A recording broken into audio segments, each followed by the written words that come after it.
Let's see. Well, let's get right into it. We have a bunch of presenters today, and thank you all for joining us. And sorry for the last minute. I had some confusion of, I didn't realize I forgot Matt was going to join us, and then Matt didn't realize he was going to join us. But he's ready anyway. So, and Serah offered to bow out, and so did John, in case we didn't have enough time. And anyway, so what we'll do is, why don't we just start? We'll start with Matt Murphy, and then we'll go with Mathilde, because they have to leave early, and then John and Serah and Behr, depending how the time goes and what you guys want to add, we'll do that as well. So let's see. Did I say I would stop and just forego introductions today too, to help save for time? Just make it simple. Okay. I feel like there was something else I had to do. Oh yeah, the topic. We're going to talk today about fundraising and fundraising during an election, which is coming very fastly. So, okay, so Matt Murphy, take it away. Well, thanks. Nice to see everyone. I'm going to just really quickly just say what we're planning on doing between now and the end of the year, and then offer some of our unfinished ideas on dealing with the election as in terms of our underwriting, in terms of our fundraising. Underwriting, whole other ball of wax. So we're this week and next week we're doing our fall renewal mailings, and also our additional gift mailing for everyone who hasn't given in 6 months. They'll get the additional gift letter. So we're doing that now. We have a membership drive November 11th through 15th. So that will be, fairly soon. Votes may still be being counted then. So we're thematically, what we're going to do, we'll have to wait and see how things are going there. Everything from solidarity, stick together, to, relief radio, to whatever. We're going to have to put our heads together on that, just going with a straight up fall membership drive and let people put their own meaning to it, depending on where we're at. As you all know, managing the message is a challenge with so many different people on the air, and so we can put out a theme and people will do what they're going to do, but we may at the last minute come up with a theme that we put into really kind of drive home into everyone's head, so that all of the programmers' heads, so that they get it out to listeners. Then we do about 5 days of lead in and 5 days of outro after the 4 days of the drive. We used to do, before pandemic times, we did 6 or 7 day drives, and we've done 2 shortened ones this year that went pretty well. So we're going to do another shortened one Wednesday through Sunday morning, and the lead-in will be certain, e-newsletter, on-air promos, content on our website and app, and social media, and that'll all be leading in, saying we're drives coming up, but if you want to give now, and some of the same messages, but like teasers for the drive messages that we're all familiar with. And then on the soft pitching the week out, big on thank you. And if you didn't get a chance to pitch, or would like to pledge, or would like to give a little more. So those are, tried and true things. Something that we do on Giving Tuesday, which is, and we'll have throughout the last quarter, we have our promos running about new members, sustaining members, planned giving, and underwriting, and not to bury anyone in these messages, but they're sprinkled out throughout pretty, they're all there. And so on December 1st, Giving Tuesday, what we've done for the past several years is we contact as many nonprofits in the area as possible, invite them to call in and give their elevator speech and pitch for support. And they each get 3 to 5 minutes, depending on how many people are lined up. and that's been really popular with, friends in the nonprofit organization world in the community. And also, we've heard from listeners and volunteers that it's a pretty cool use of the airtime, sharing the air, so to speak. We're not sure if we're going to do it live this year or as a pre-recorded. We're still up in the air about that. But of course, the punchline to that at the end of the show is, and please support all these great organizations that help the community. Don't forget us. And usually we don't get a lot, but we get a few. Mostly what we get is that kind of intrinsic friend making out of that. Some really neat partnerships have come out of that. Sidebar on the Giving Tuesday thing that we do, concentrating on other nonprofits.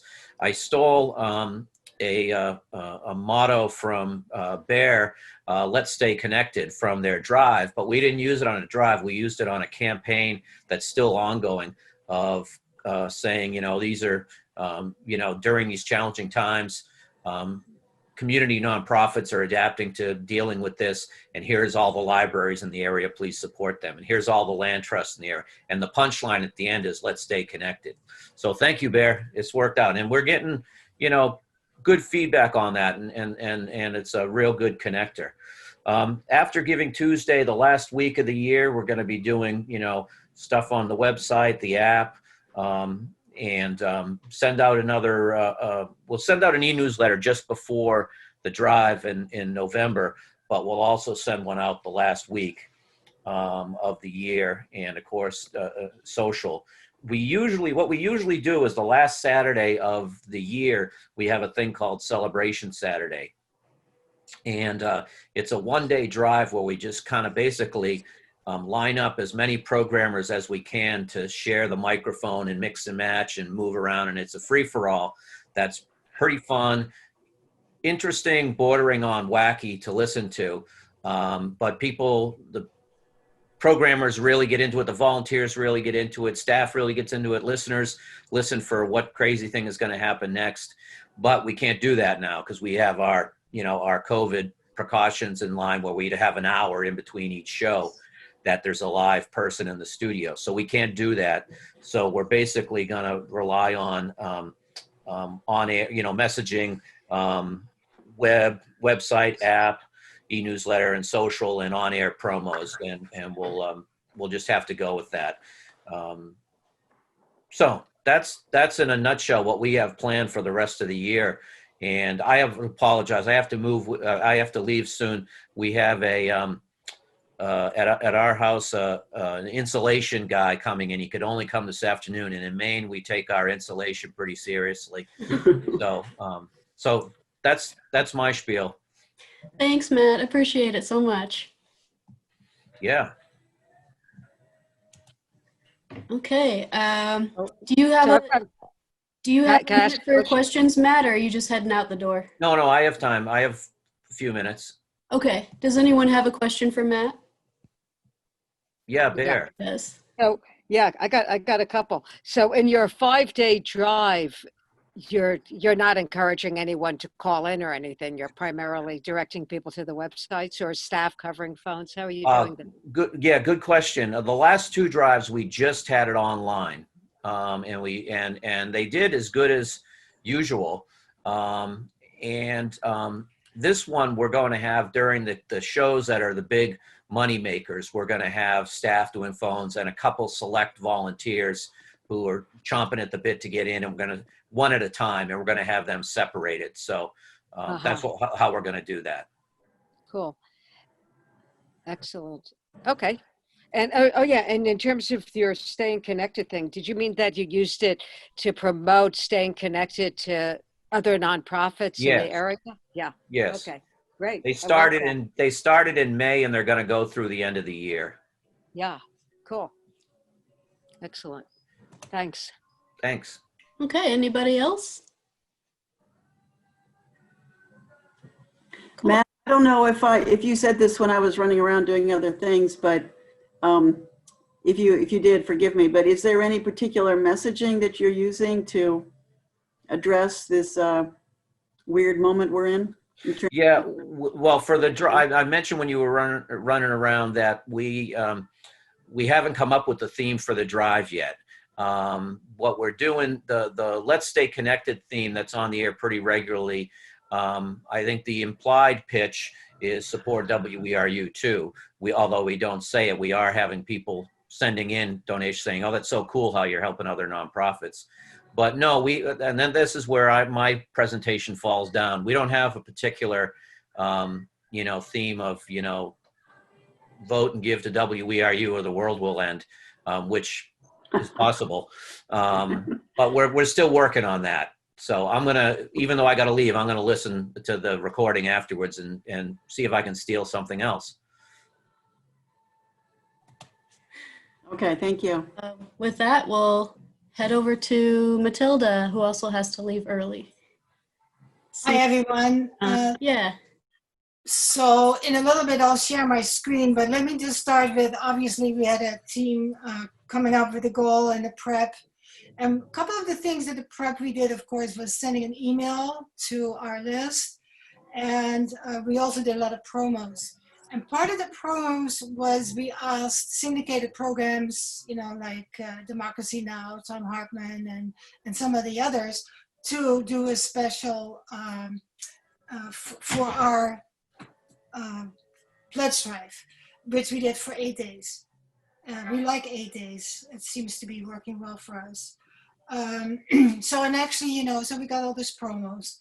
And the other thing we also mixed in, even though it wasn't necessary for the pledge drive, we had just a jingle contest about wearing masks. And we got some really interesting songs and prose that we, so that was kind of, and so one of the things we did was we got a mask with KSQD and our logo on it.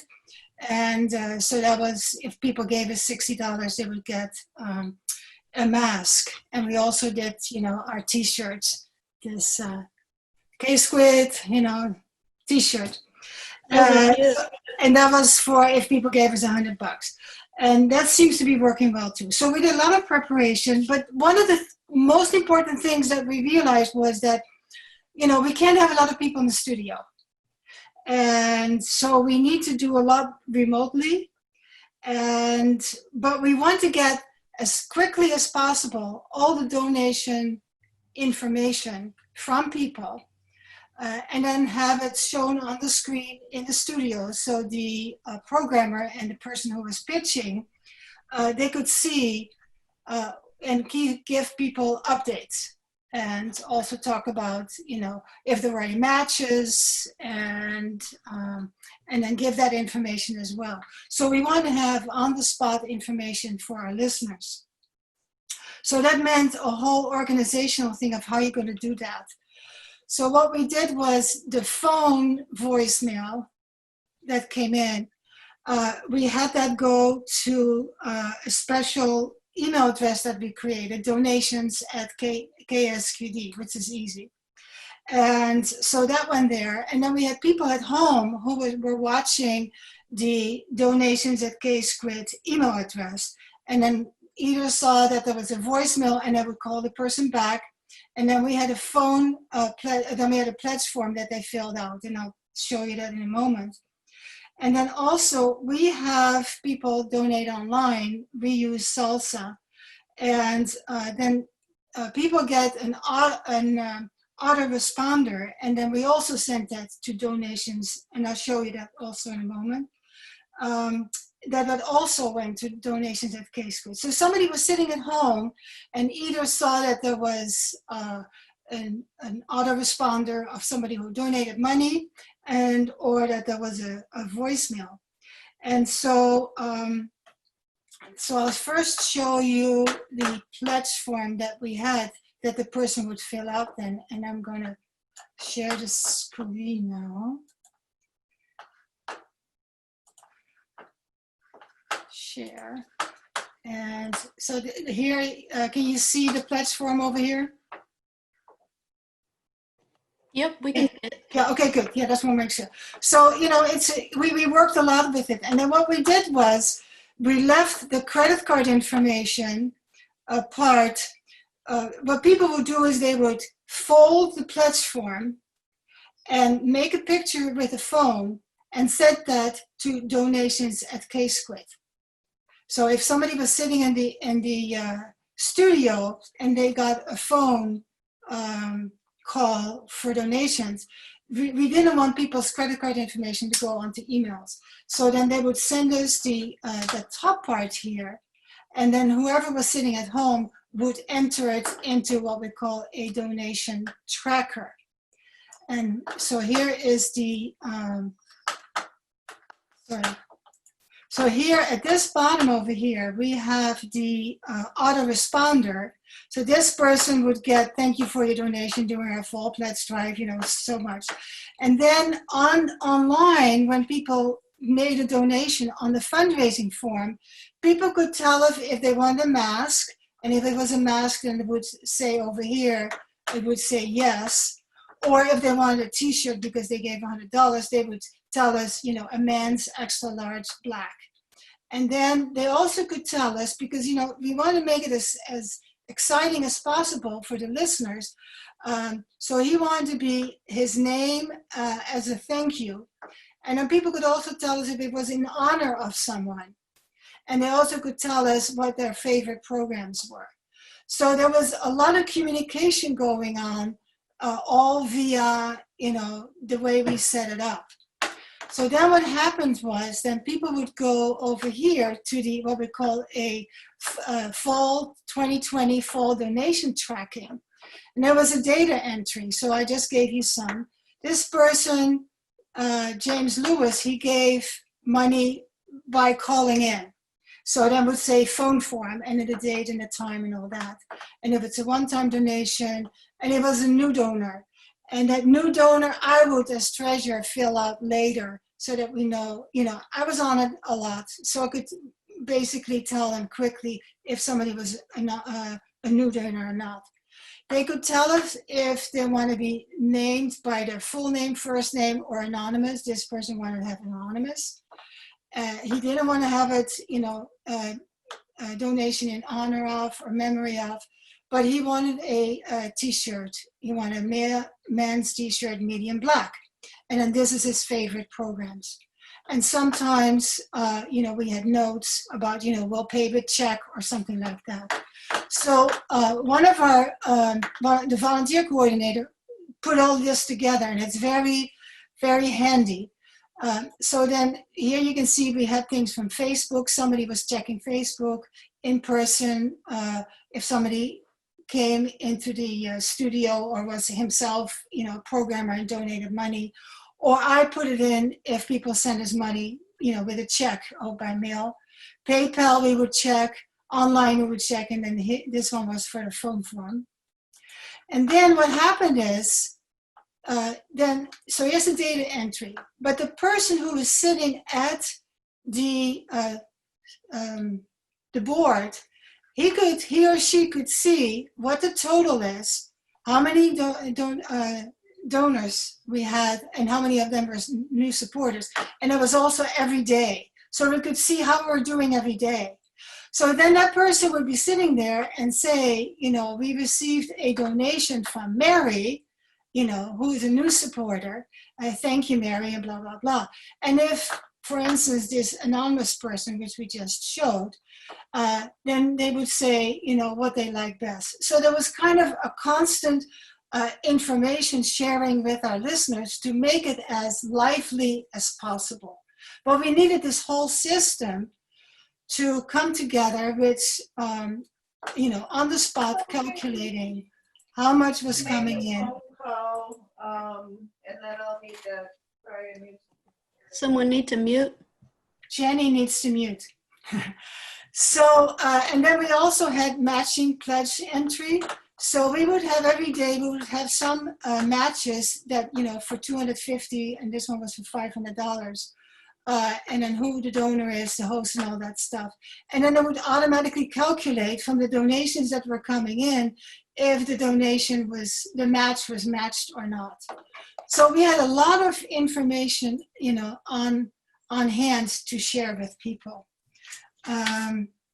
So I showed you the donation tracker. I showed you the donations at KSQD where we got all that stuff, and that the pledge form we would send. Yeah. So, and then we had people assigned to do the entry either remotely or in the studio. And it worked. And we had, to work on a couple of glitches here and there. But it was a lively interaction with our listeners. And that stimulated them. So we ended up with, even though we had a goal of 25,000, we ended up with 35,183. So that's my spiel. Joseph is asking what program is tracking the donations? Well, we have this on Google Sheet. And it's not a program. It's something that our volunteer coordinator who works at Apple put together for us. And let me see. Oh, yeah, I see that now. Yeah, it's a Google. It's a Google Sheet. So he had on the right side over here, but it's not, I don't have it on this one. He had all the calculations that were happening. So he just kind of wrote little scripts to get us, the information over here, the total and all that stuff, and what was today and all that. So that was kind of handy. And then now, based on all of this data entry we did, he showed us some pie charts of who was donating and if there were new supporters and what time of the day, because as you can see in the data entry, we put in, what day it was and what time this person called in, or what time on this person sent in her online donation. And then for the Facebook, it was a little hard to do. So then we just kind of did whatever time the person looked at it. But I think what I started to do was with PayPal and Facebook, I would just put it at 2:30 in the afternoon. You can just choose so that you want to analyze which programs received, good responses. And of course, it's never exact because somebody may, listen to the radio and said, oh yeah, I love that program, but I forgot last night to make my donation. I just do it now, because they don't know that we're tracking when the donations are coming in. So, but you can still see trends when people are donating, what days. And so what we decided now, we have to take it to the board. We did from Monday through Monday, but we found that Tuesday was a good day. So now next time in spring, we're going to do from Tuesday through Tuesday. So we have 2 Tuesdays. Any questions?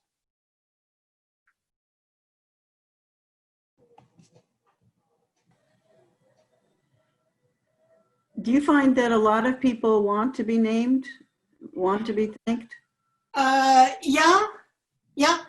And so we gave them, here you see a couple of people. This person said anonymous, his full name, first name, full name. So yeah, there were a lot of people that, we are, not a really large community, Santa Cruz in California, which is of course a lot of other smaller communities. But yeah, people like it. There weren't that many anonymous. And then the other thing was when we had it from PayPal, people, we didn't even know who they were. If they said on PayPal it was anonymous. But, we didn't know what to do with the PayPal people because they couldn't mark on PayPal. So often we would do just first name or something if it was PayPal, just to make sure that, Need your help. You do? I knocked democracy now off by mistake. Oh. I was still putting my thing into the second one up. Thanks, John. So I have a question. Yes. Can you show your pie chart?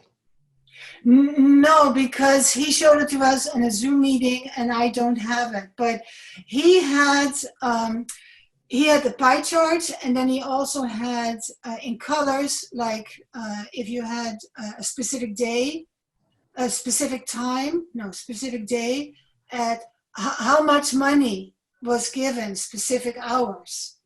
And so he had the graphs, and he had a pie chart. And so he's finalizing it and presenting to the board in November. So I cannot show you that because I didn't do that.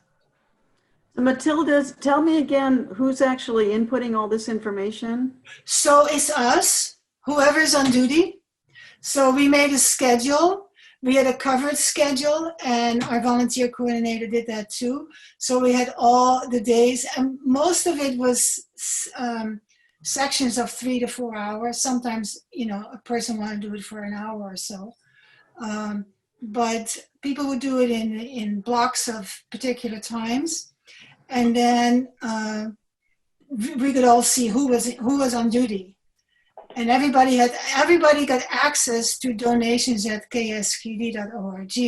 In the meantime, I changed the password so that, we're not, because some of it, with the pledge form, there's information, there's people's, name, address, and phone number right here. And we didn't, we don't want that to go anywhere else. We want to make sure that we keep people's, privacy. And that's why at the bottom, we didn't show the credit card information, because that would be bad if somebody has name, address, and credit card information. So we needed to make sure we had the privacy part taken care of. Do you know your listenership, how many listeners you have? Well, we can't know that because we don't pay a company to tell us. But we have maybe like 1,500 people on our self-proclaimed membership. And then we have about 900 donors. What's the advantage of being a member of the station?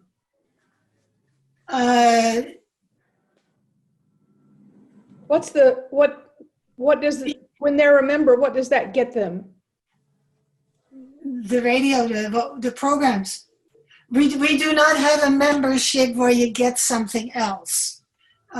We call them, our donors, but then we have about 400 or 500, I would say 500 people that sign themselves up, and then they get our emails. So basically, anyone who's a donor or signed themselves up kind of are members, and they get emails from us, updates. Is that okay, Davi? I think so. It's just, you're basically you're a listener and supporter of the station. Yeah, basically. And some people give money, and some people just want our information. Behr? Yeah. So Mathilde, at KMUD, we have a board of directors, and being a member means that you get to vote for the membership rep on the board. You guys don't have anything like that? No, we on purpose, because our previous public radio station in Santa Cruz went under. Yeah. And it was very difficult, and it was kind of, members really didn't have, so we decided we didn't want to have membership per se. And also, I looked at a lot of bylaws from a lot of different radio stations, and there was this whole convoluted things, who can vote and all that. And we said, we just started out, we were small, we didn't know if it was going to fly or not. Why are we going to spend a lot of time to contact members so they can vote for somebody, on the board? Right. It wasn't worth it to us. We wanted to have an open membership where people self-proclaim themselves as members, but not to vote on, people, anybody can, submit a program, it goes to the program committee, people, so people have a lot of freedom in becoming programmers or just volunteers. We have volunteers who just do our board up for other programmers who are either not in the studio or don't want to be bothered with, the board as well as speaking in the microphone. So we have a lot of volunteers, and nobody has said, I want to be a member and I want to be voting for somebody on the board. And Did you have a question, John? Sorry, I had to put out a fire. I heard you say, and I think Matt also said, that your pledge drive is 8 days. So I have to ask, how many pledge drives do you have a year? 2. 2 pledge drives, 8 days apiece. How much of your budget is made up by donations by listeners? I would say close to half. Okay, thank you. I mean, close to half from the pledge drives. We have 120 recurring donors. So every month they give us money. It's about $2,000 a month now. So that went up. I'm really pleased about that. So that's kind of our really foundation. And then we have the 2 pledge drives. So if you say from listeners, I would say like 3/4 is, 3/4 of our budget is brought in from listener support. Behr? And what's your Do you have a budget? Behr question? Yeah. Well, what's your- this year we lowered our budget expectations to 110,000. Okay. Cool. So, like I said, we're not really big, but for the year and a half that we are in existence since February of 2019, we're stoked. We didn't know we would get this much response. And what was the clincher for this pledge drive still being very good is because we did reporting on the COVID, of course, and on the fires we had. We had terrible fires here. And, we often heard from people that they really appreciated us trying to keep everyone up to date.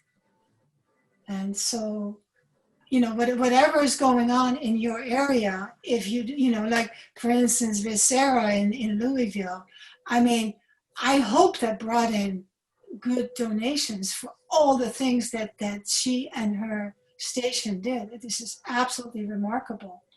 I hope people, responded like that. Does anyone else have any other questions for Mathilde? Yes, how long has the station been open in all, including whenever it was a PEG station? So we started airing on February 18th, 2019.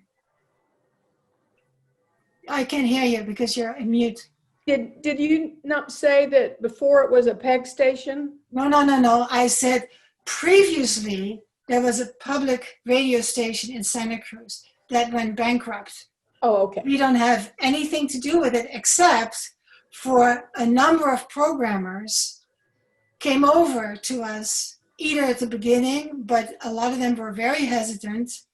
And now that, it really gets somewhere, more and more people from the old station say, hey, I want to join you, which is really nice. So, our basic thing is we want to build community, and whatever, we're not KOSP. We are not a public radio station. We are a community radio station because it is important to us that the community is involved. And our previous public radio station was more, NPR. And we already have that in Pacific Growth. So, they were competing, and it's very expensive. So that's, part of the reason why they went under, because they couldn't afford the NPR.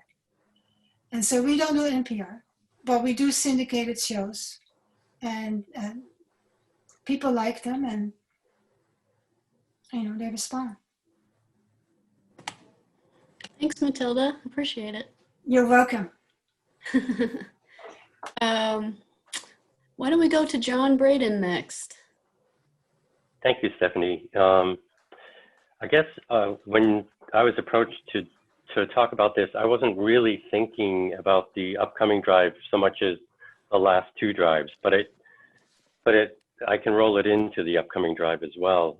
So back in March, of course, we had to shut down the studios and folks were recording from home.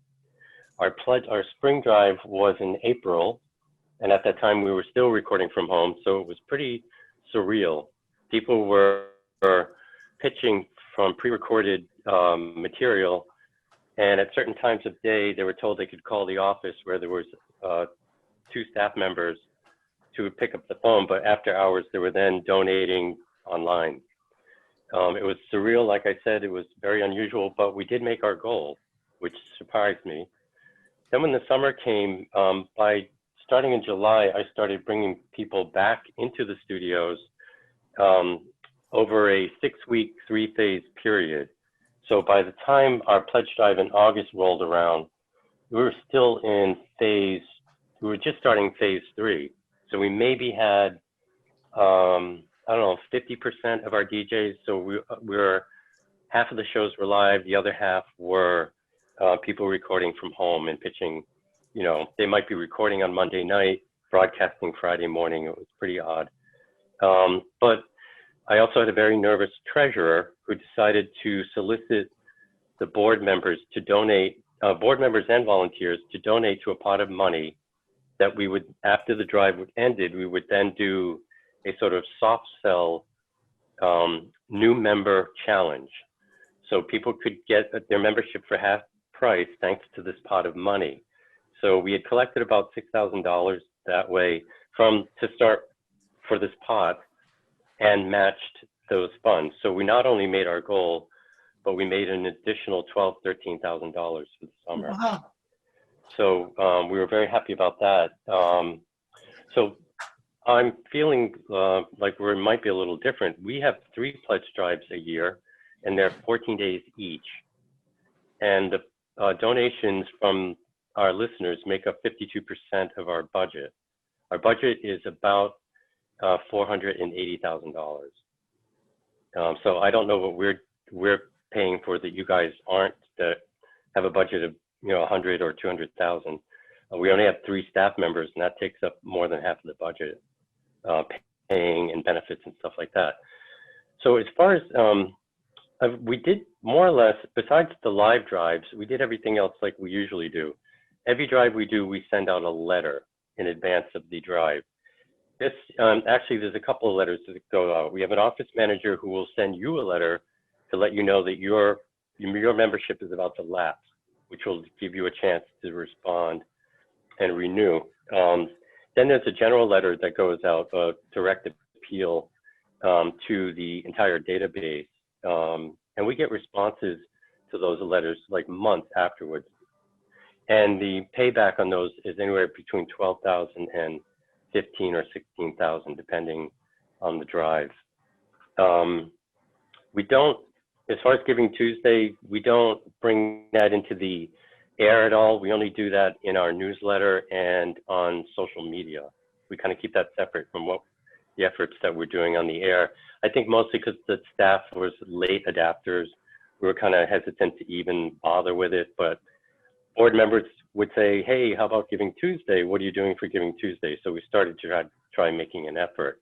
I did find last year that we actually had a great deal of response on Facebook using, the logos and stuff that they supply.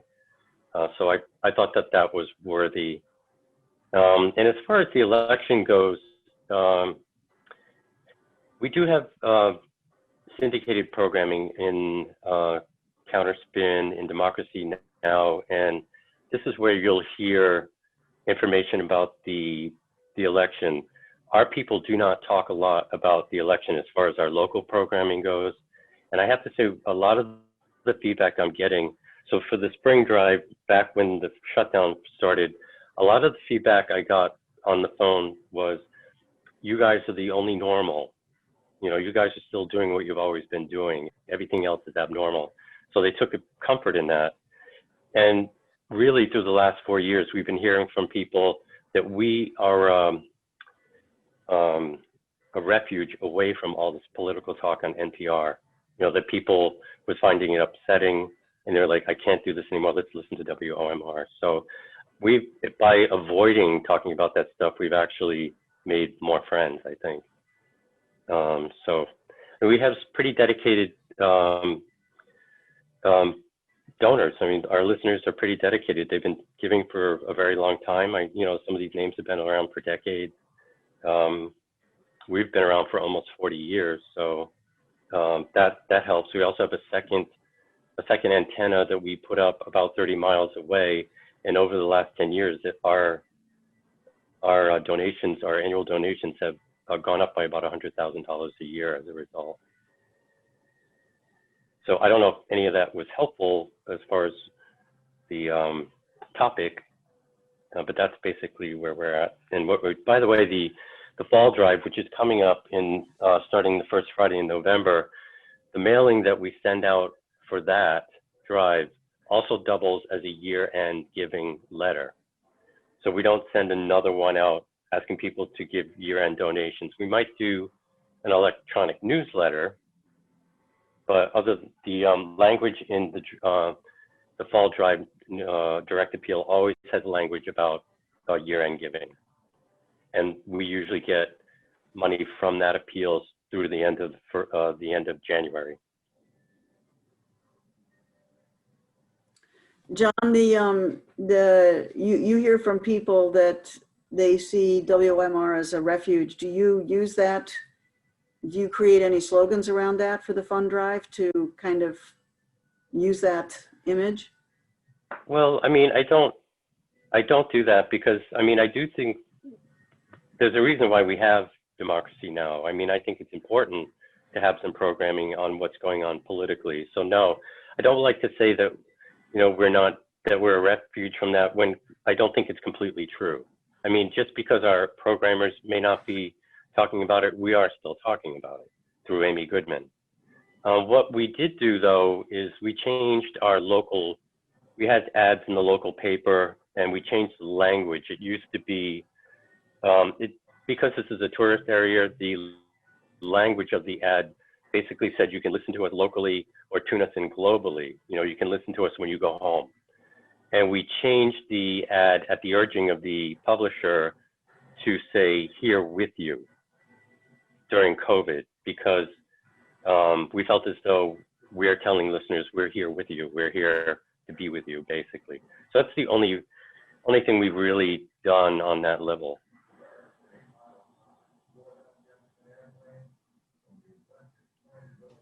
Does anyone have any other questions for John?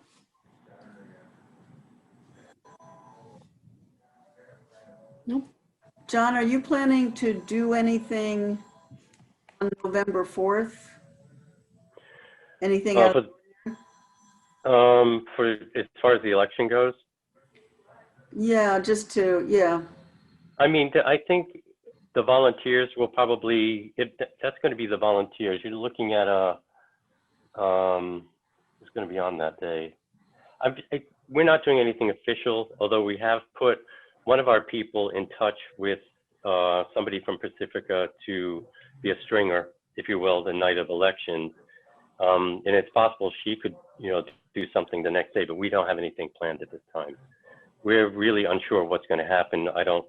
Frankly, it's possible they're going to say that, there's a lot of states that are going to have recounts. I mean, it just seems to me like one of the parties is been pretty, I don't know what the word is, but they've been painted into a corner and they're fighting like crazy. And it could get ugly. It could be pretty ugly on Wednesday.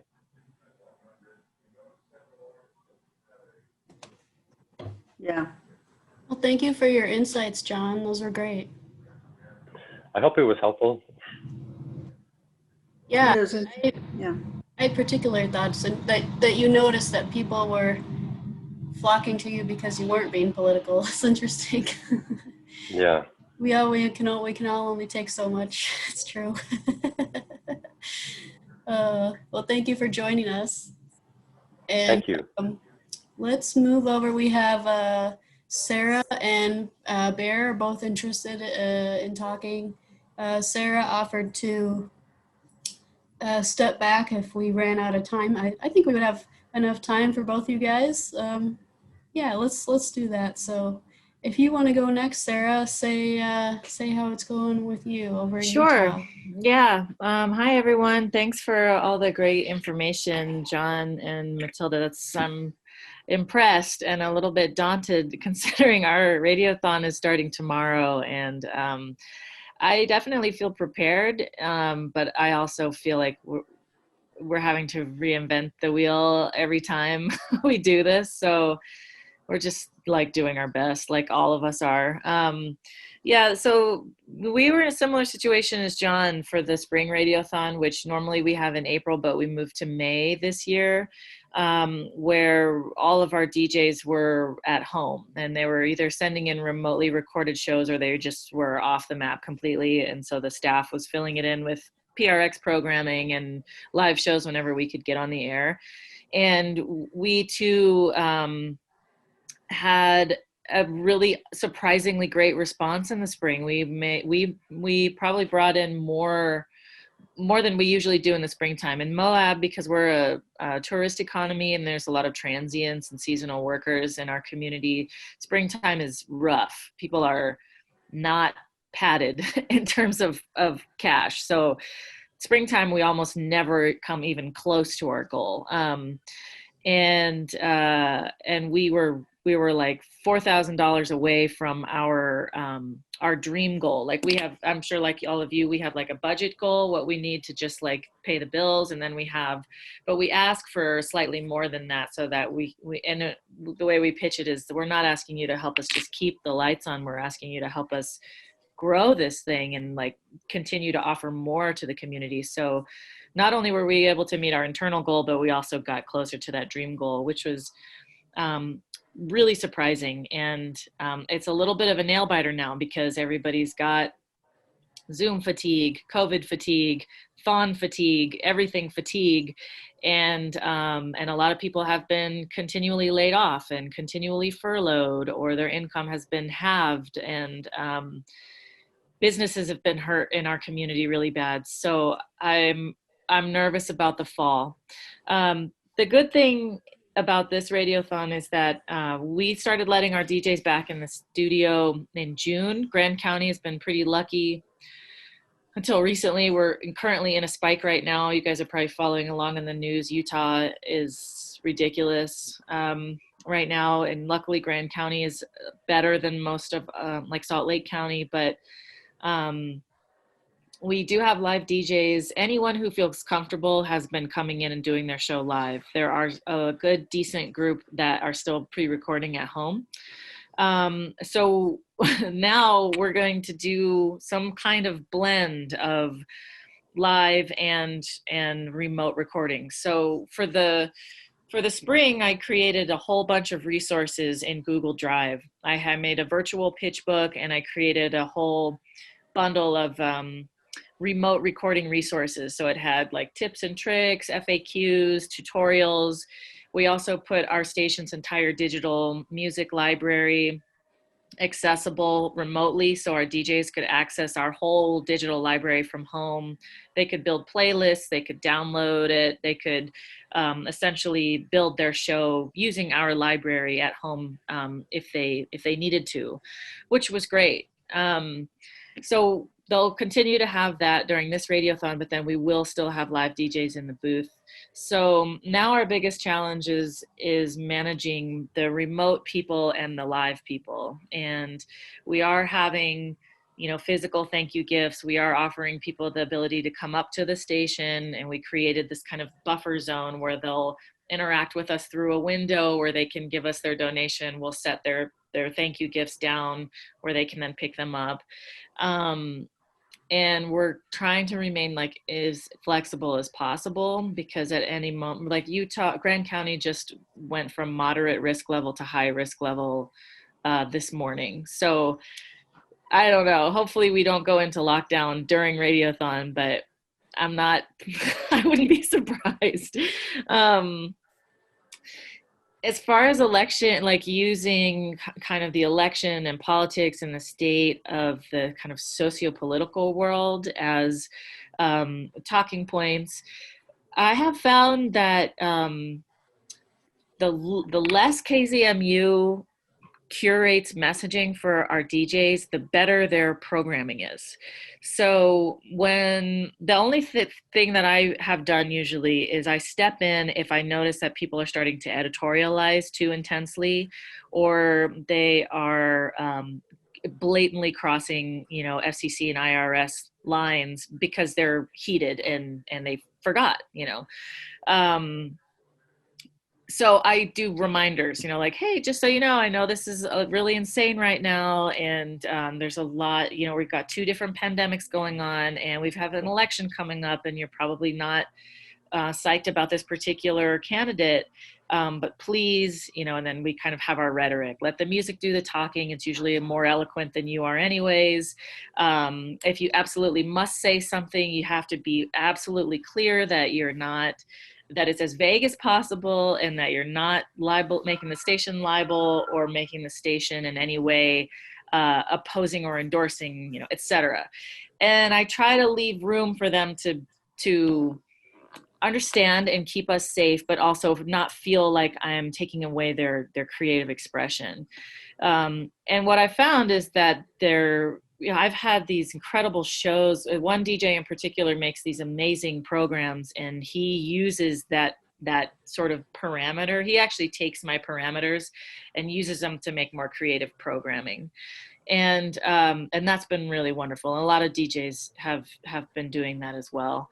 We also air Democracy Now! Twice a day, so people get a lot of the doom. And I say that lovingly. We love Democracy Now! And everything that they bring to us, which is why we air it twice a day.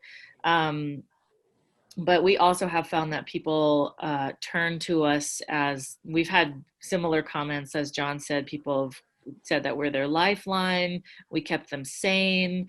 Even when we were doing only pre-recorded shows, being able to hear voices of their community was what kind of kept them hanging on. And they were like, yeah, I'm not making any money right now, but I do have $100 right here and you can have it. So we're going to try to just ride that out. And I think the MO is to cross bridges when they present themselves. So if it gets to a point where the kind of election starts to overpower our communication, then that'll be, then we'll have to address that. Same thing if we have to shut down halfway through Radiothon, then we'll have to address that when it happens as well.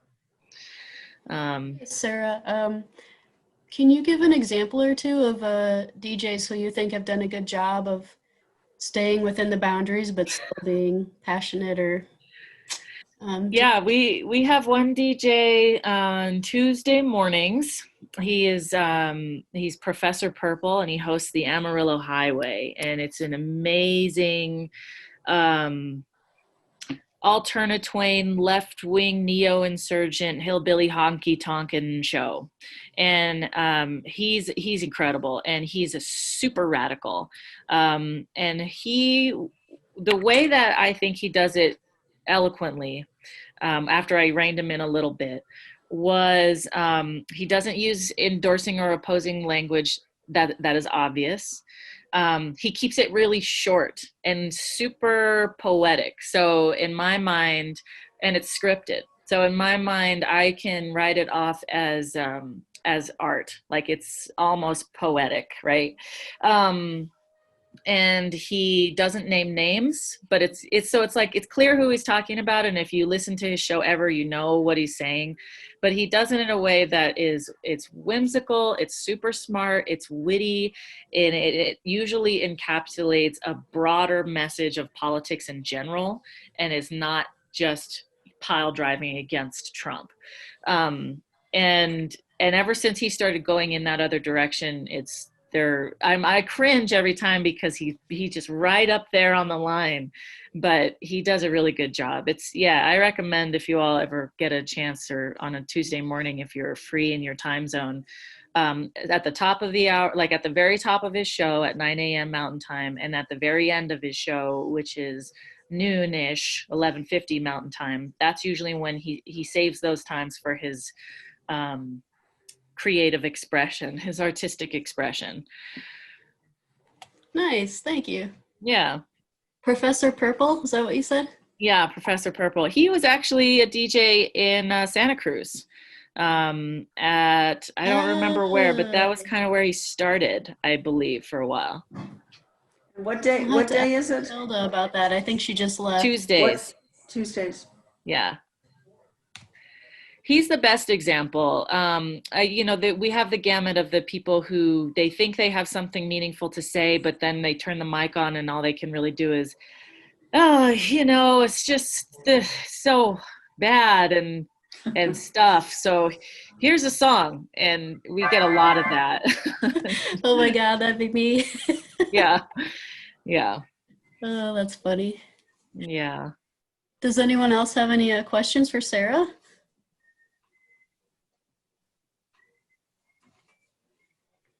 So Serah, the people that aren't at the station, are they going to be pitching during your fund drive? Good question. Yes, they do pitch. They've got access to the virtual pitch book, so they can read all of the ready to read pitches, or we've talked a lot about them kind of having a virtual buddy and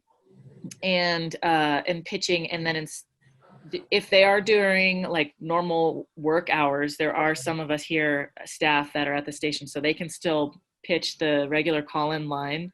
And then if it's in the evenings, if they call the air booth, it'll get routed to our answering machine where we'll have a apologetic and creative message. Or we're encouraging them to just tell the listeners to go straight to the website. And we have our merch available on the website by donation. And how are they getting on the air? They're sending their shows ahead of time to my music director, who we folded in program director duties to her job description as well. So they have to send her the show at least 24 hours in advance. And then she programs our automation to play it at the right time. And that's how we did it between March and June. That's how we were getting our programming on the air when it was a DJ. And they're really creative, figuring out all kinds of ways to make their shows happen. Yeah. Well, thank you, Serah. That's awesome. Does Behr have a question? I see some. So what kind of automation system are you using, Serah? Which kind of what? Automation for the programming, is it? We use station playlist and studio playlist. I don't know if I would recommend it. It is okay. It's smarter than we are, but we have once we understand it, like once we solve a problem, just like it unfolds, it can do so much. It's amazing. If you have somebody who can help you with it, then Davin.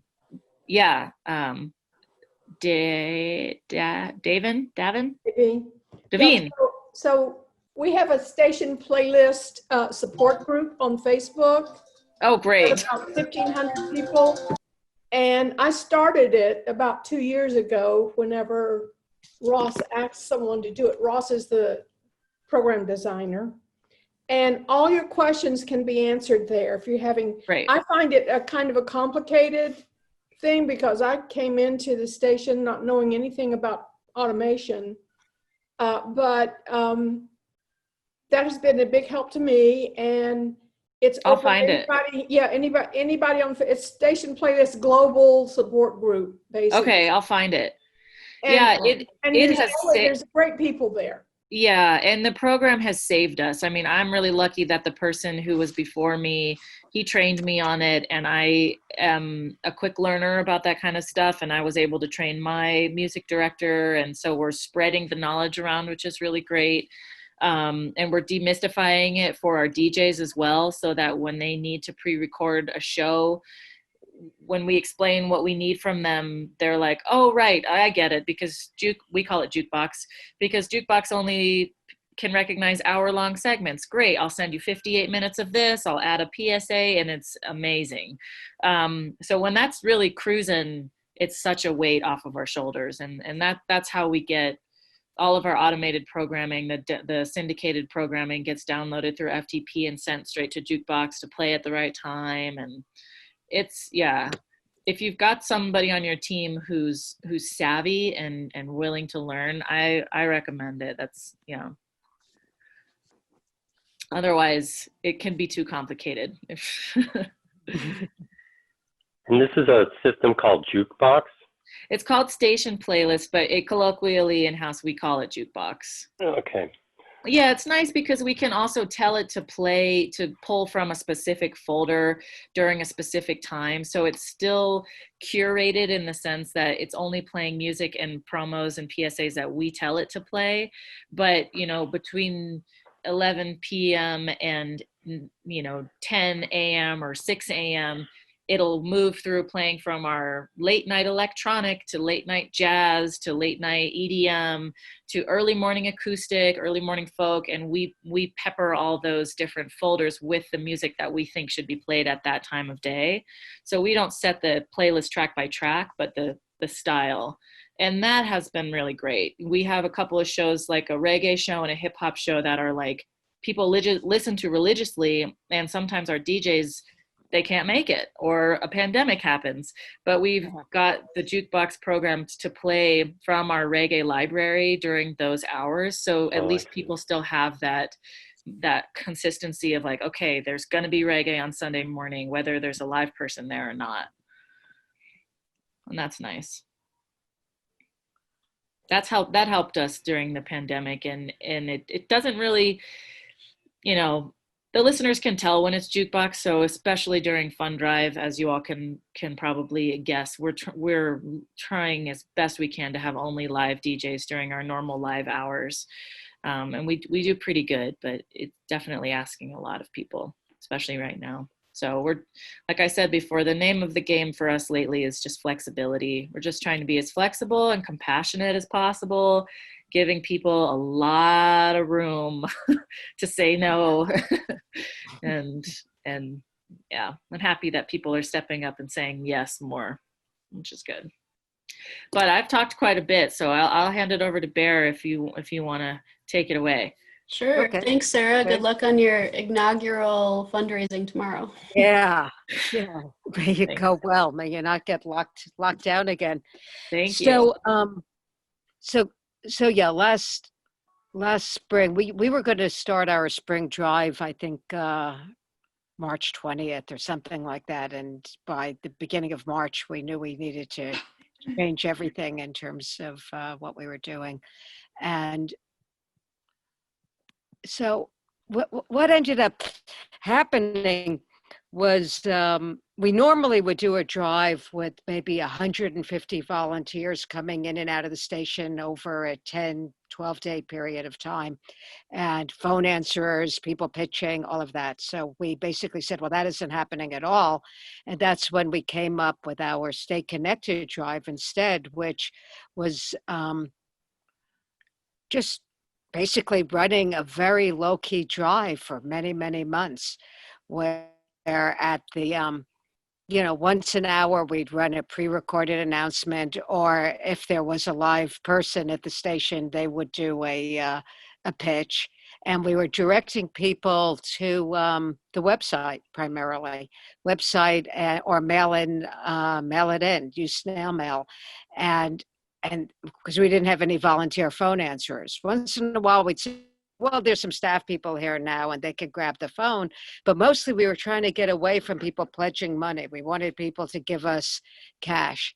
And in the end, it worked out so much better because we didn't have to deal with sending out bills to people. So that's freed up our membership drive person immensely.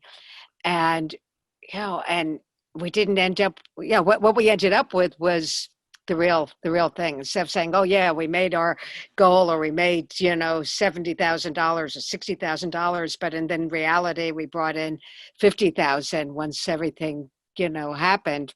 Not. So that was last year, and now we've decided to pretty much run with it the same way now, and we're gonna kick in. We sent out our mailer, our silent drive letter, the beginning, I guess the second week in September it went out. And went out at the height of the fires here in Humboldt County. I know KIDE, I think you guys were dealing with it a little bit earlier than we were in terms of the fires, or maybe it was around the same time. But so this letter went out, and we had just had round the clock coverage of the evacuations, and who needed to be where, and we had programmers who were totally affected by the fires. And within the first three and a half weeks, we made more money on the silent drive letter than we've ever made in the entire. Usually we would run it for about 5 weeks and then start our on-air drive. We had surpassed that. I think we had brought in $24,000 after 3.5 weeks. So similar to KSQD, where because we provided what the listeners really needed, both in terms of COVID coverage and fire coverage, that made a huge difference. We also were able to get away from the thank you gifts. So we got away from people pledging, and we got away from offering a whole variety of thank you gifts, which is a total relief for everyone that has to track it.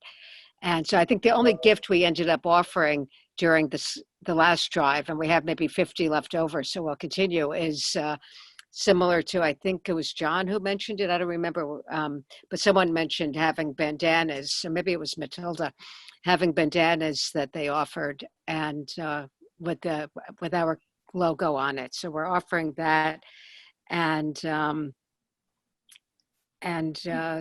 just going to really keep encouraging to people to go to the website to give money or to mail in their silent drive. The Facebook donations have come in also. We raised, I think I heard like we got a check from Facebook for $2,400 for the month of September, which was right when the fire coverage was happening. And we've never gotten that kind of money. I mean, usually it's a few $100s from Facebook. Wow, that's amazing. Yeah, so $2,400 was good. But like I said, our news person, I mean, there were days that she was there. She worked all weekends. She was there till 10 o'clock at night, usually doing, hourly coverage for about 5 days. She was just, practically around the clock and really covering it. So the staff decided that what they wanted the theme for this drive to be is "Let It Rain." We still haven't had any significant rain here, and we figured we could, let it rain money and let it rain water, and just bring it on for the month of November, because we need it so desperately. Because we're just, I mean, the fires are sort of more under control right now than they've been, but we're in another till tomorrow evening, we're in another fire watch period of time because of the weather, and it's so dry. So yeah, it's pretty crazy here in California. So KMUD has started to bring some programmers back in. I kind of just sitting back and watching and really hoping that no one's going to come in with COVID. I think Sally Kane wrote something on the NOCB listserv that really summed it up in terms of what happens when you open up the station to many people, which is some people are following one protocol, and some think their protocol is great and it's way different than your protocol. And some people wear masks all the time, and some people don't ever. And if you get them to wear them when they're doing their show, that's pretty amazing. So I think even though we'll have live people in the studio, we'll still stick to the once an hour format of pitching. And yeah, John. We had conditions for DJs to return. So like other people, some people said, yes, I do want to return. Other people had health concerns and did not want to return, which was fine. But there were conditions, so we created both a checklist and a policy for the DJs. And if they couldn't follow the checklist and the policy, then they were asked to stay away from the station. We have had no resistance at all to that checklist or policy. So there's, protocol. When they come in, they have to do things. They have to wipe down the equipment when they come and when they leave. They have to use hand sanitizer when they arrive. And they sign that checklist every time they come through, which serves as, in my mind, it serves as a reminder. Don't forget, these are the things I need you to do. And also, in case we have to do any trace contacting. Do you have any protocol if DJs leave the Cape? Like if they head down to New York or to Boston or anywhere and they interact? I mean, that's part of it also. Yes.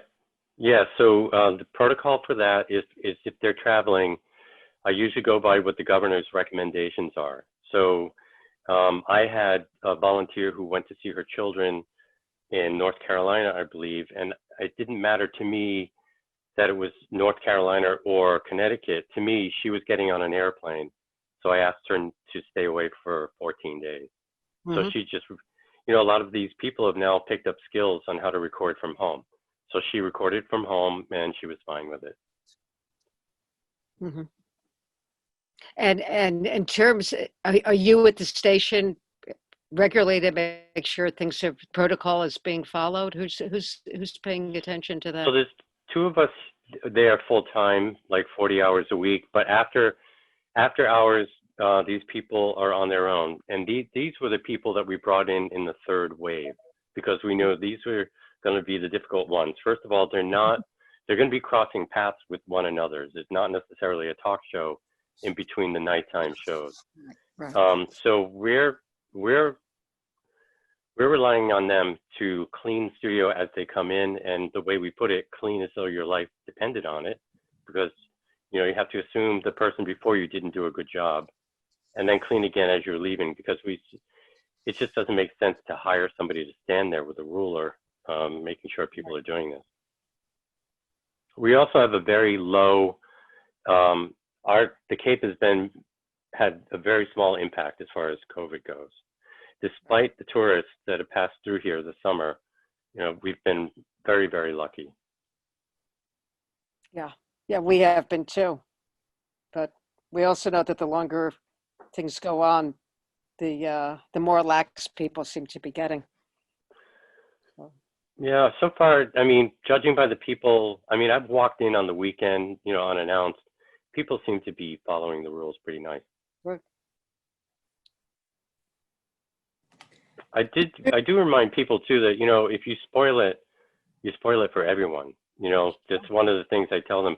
If you spoil it, then we all have to go home. We have to shut it down all over again. And I think it's important to them that they don't do that. Yeah.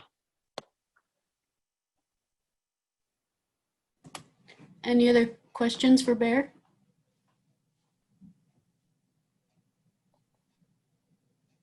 So Behr, did I follow this correctly? You're not gonna do any sort of real on-air fund drive.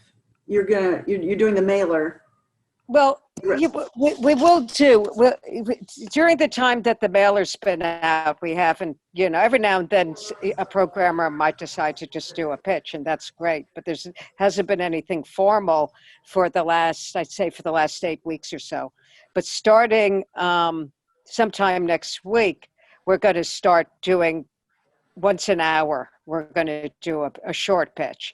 During our normal on-air drives, we would do like maybe 3 pitches an hour, and we would have, serious, hammering it home. And I think we had just shortened the drive last fall was the first time that we cut the drive down to like just 10 days instead of doing, 12 to 15 days. And And we loved that, and we kept thinking, well, maybe we can make it even shorter. We just, need to tighten things up. And then COVID happened. So then what we decided to do was just go much, have a very light touch drive where listeners thought we weren't having a drive. There were people that were worried that we weren't going to survive. They were sending in money because wow, you're not doing the on-air drive. Even Reverse though psychology. we were sort of kind of doing it, So we're just going to do it the same way because it worked so well. And we will do an end of the year letter also. And I loved what Matt said about Giving Tuesday, because that was something we thought about last year doing. So I'm going to talk to the station manager more about that, because she was really into that also, as opposed to us asking for money for ourselves. And I love that he took the Stay Connected drive and took it to staying connected with other nonprofits. I think that would be I should steal it back from him for that. But mostly I'm just so thrilled to get away from the thank you gifts. And I'm not hearing anybody talk about doing any special programming for raising money. I haven't, nobody's doing that. What do you mean by like special? You mean outside of what we're special outside of normal programming? Well, we, many of our DJs, they do special like themed shows. So they are for sure doing special programming that they've kind of pre-organized ahead of time to submit to our music director so that we can get the blurbs in the community calendar. So all the other DJs are saying, tune in during Radiothon on this day to hear so-and-so special program about X, Y, and Z. But and then in the springtime, we did a lot of special programming because we had all these holes where there weren't DJs. So we replayed all of our original radio dramas. We have an amazing library now of 5 live original KZMU radio dramas that have been recorded. So we played all of those, kind of every week leading up to Radiothon. And then we picked out a bunch of specials from PRX that were relevant. But for this Radiothon, since we have so much live or pre-recorded coverage, we're kind of just banking on that human voice being there and like curating, really awesome music for the DJs. We will have, we'll still have our live daily newscast that'll be kind of highlighting really important things every day in that regard as well. But we haven't really picked a certain chunk of time where it's going to be a simulcast or something like that. It just doesn't seem feasible this fall. Is anybody else doing that? Well, we're trying something. I don't know how it'll work, but we're doing we're going to start our fund drive about 4 days after the election, and we're doing in the afternoon. We're preempting syndicated programming with what we're calling passion sessions, and we're just playing passionate music for at least 2 hours every afternoon, just kind of as a release, music that people are suggesting that they use to just kind of get release. And so we're having passion sessions, and then we'll do some pitching over those. And I don't know what the effect will be. It's a lot of fun putting together. It's just, I've done a few of them. We're doing them in 1 hour modules. So I've put together 2 hours of it, and I really enjoy doing it. I don't know if people enjoy listening to it, but it's done me good. What were a couple of your choices there, Ursula, for your personal? One of them starts out with Buffy St. Maria with Skywalker or Starwalker, and then there's Prince, Little Red Corvette, and then there's some Pearl Jam, and there's Bruce Springsteen with Born to Run. Nice. And then there's actually some Tibetan chanting, and you're all over the map. it's a big mix, but and then there's Tash Sultana with Jungle, it's just a lot of very high energy music and really, really fun to put together. So I'm hoping that if it's fun to put together, it'll be fun to listen to. Yeah. I don't Yeah, know, for sure. I'm sure this is in your areas like this too, but people here in Iowa are just completely beside themselves by now. Where our town is supposed to be like the worst in the country for COVID per capita. And, we're kind of in the middle of Trump country and people are just like, there's a suicide epidemic going on, people not being able to sleep. It's just like gotten crazy around here. So we're just going, for relief, Did you want to say I don't something? know. I don't know if it'll work or not, but I like it. I like the idea. Yeah, sounds great. So how many days is your drive from November? it's 2 weeks, 14 days. Under 14 days. Yeah.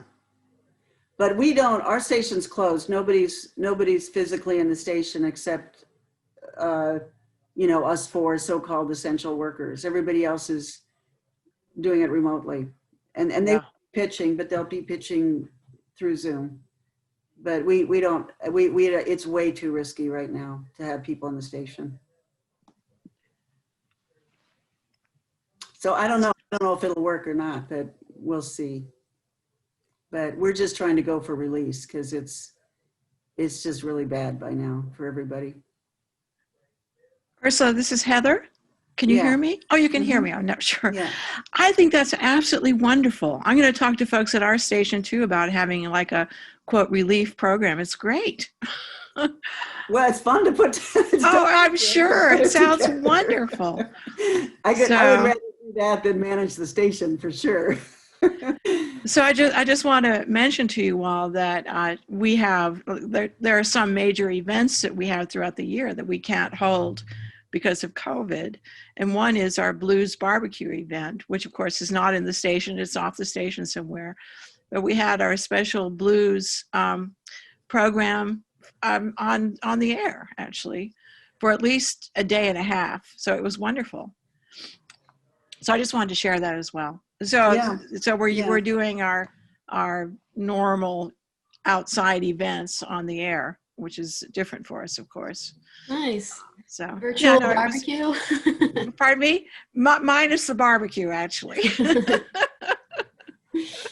Yeah. Do have sorry. Another thing that we just got done doing, and we're going to do again, is we used a website, 32 Auctions, and we did an auction online, and that actually did really well. Oh, that's interesting. And so we're going to do a holiday gift auction, and I would, if you haven't tried that, I recommend them. It's a really, really nice.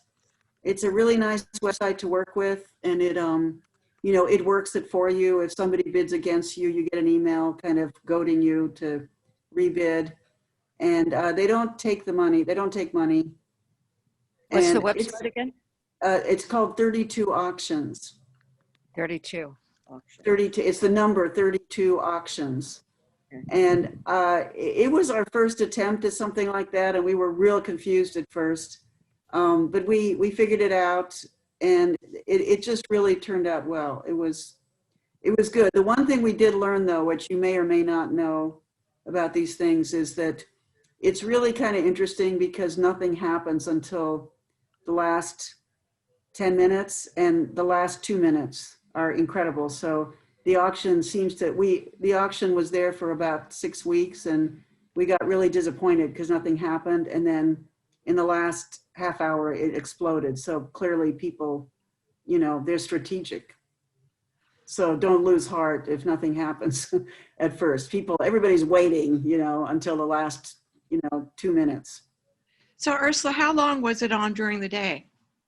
The auction? It's ongoing. It's online. Oh, it's online. So not on the air. It's online. It's online. I mean, we pushed it on the air, but I see. It's online. So, okay. Yeah. Auction online. I see. Yeah. Okay. Yeah. So what did you auction off and how was it distributed to the buyer? There was some artwork from some artists who have become somewhat successful outside of our hometown, who are from our hometown. We had some of their work.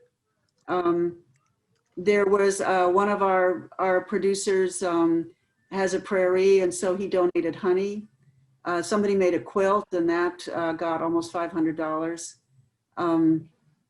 There were some books. Somebody had an original R. Crumb book, art book. There was some jewelry. Jewelry is nice. Somebody put together election baskets. There was a blue election basket and a bipartisan with snacks and mugs with elephants and donkeys on them. And then somebody offered, one of our producers offered to make, she used to be a celebrity chef, so she offered to make the biscotti that some movie star used to eat. And so it was a mixture. Somebody offered to tune pianos. A piano tuner is one of our hosts, and he offered a piano tuning. So it was a combination between services and, you know, art and other objects, and some jewelry. And yeah. And how did you distribute it to them? Well, one thing we did learn is that it's really good idea to have everything physically in the station before you sell it. And so most of the stuff was in the station. The person who is providing the jewelry didn't bring it, and now we're like having a little bit of a nightmare because she's trying to find it. So I hope she finds it. So we kind of learned that you probably don't want to put anything on the auction unless you have it, except for the things that are cooked, obviously. Somebody, you know, makes R2-D2 and Luke Skywalker with Rice Krispies. So she brought it at the beginning of the auction and put it in the refrigerator here, and they have been eaten already. So, you know, so it's the best thing is to have objects that you can literally put in the station. We create a little warehouse, you know. How much did you raise? So do they come pick them up, or do you mail it to them? I was wondering how you distribute it to the buyers. Some people came to pick it up. One of our board members is driving around. I mean, we're a small town, so she's driving things around, bringing them to her house. But some people, you know, people really like coming to the station. We have a beautiful building, and so people always want to come and pick up their stuff. So we let them do it. You know, we don't stop them from doing that. Behr, we raised $5,500. Cool. Wow. Yeah. Nice. And I would say about 3,500 of that happened in the last half hour. Aha. And you did it for how many weeks? 6 weeks, did you say? It was, yeah, maybe about 5 weeks. Wow.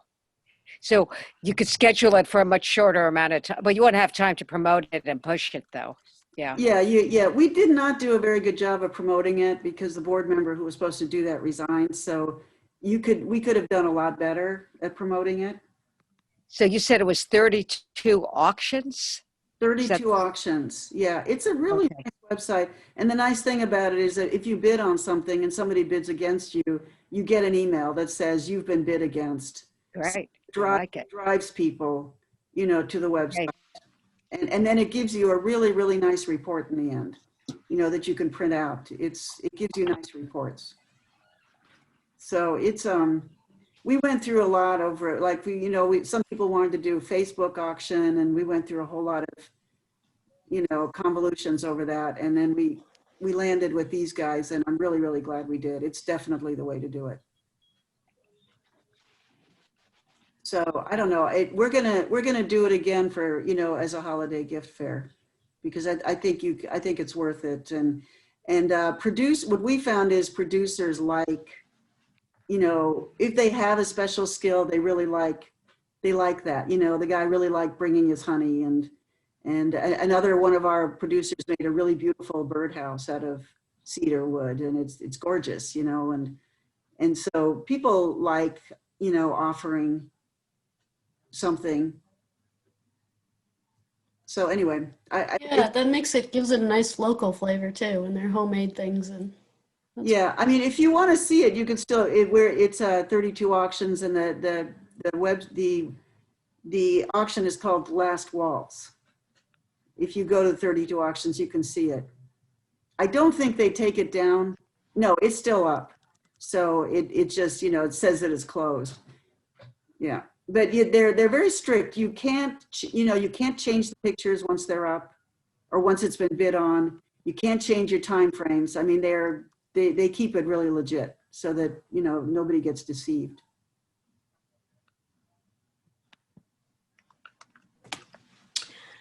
Well, I see we are at 4:35, and don't want to keep people, and we've had a good solid session. Want to say thank you to Sarah and John and Behr and Yeah, thank you. Ursula and Matt and Ursula and everyone for coming and sharing. I mean, this was a wonderful exchange and just jam-packed of information. So thank you guys.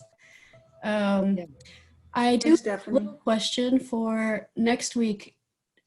Are people, especially for our regulars, are people interested in talking about the election or election related thing? Or do you want to not talk about the election? Davine's shaking her head yes, like a good theme. Okay, like if we need to prepare or anything. I have a selfish reason. We had our Okay. we had our first federal candidate forum last night, and I want to do show and tell. Oh, groovy. Okay. Well, that'll be great then. We'll do that. We'll have a election themed. And then I was thinking the week of the election, are people going to be super busy, and should we just take a break from our meeting that week? Or maybe you'll need a break from the election to come to the meeting. So I'm going to put that out there too. What do you guys think about that? Do you want to take that week off? No. You need an outlet? Okay. Let's keep it going then. Therapy. Okay. Therapy, Thank you. yeah, really. Yeah. Okay. Thank you, everybody. Well, I we'll really talk about the appreciate election next week, and everyone have a great rest of your Thursday and Friday, and take care. Thanks for coming. Thank you. Thank you, Stephanie. Thanks. All right. Thank Bye-bye. you. Bye.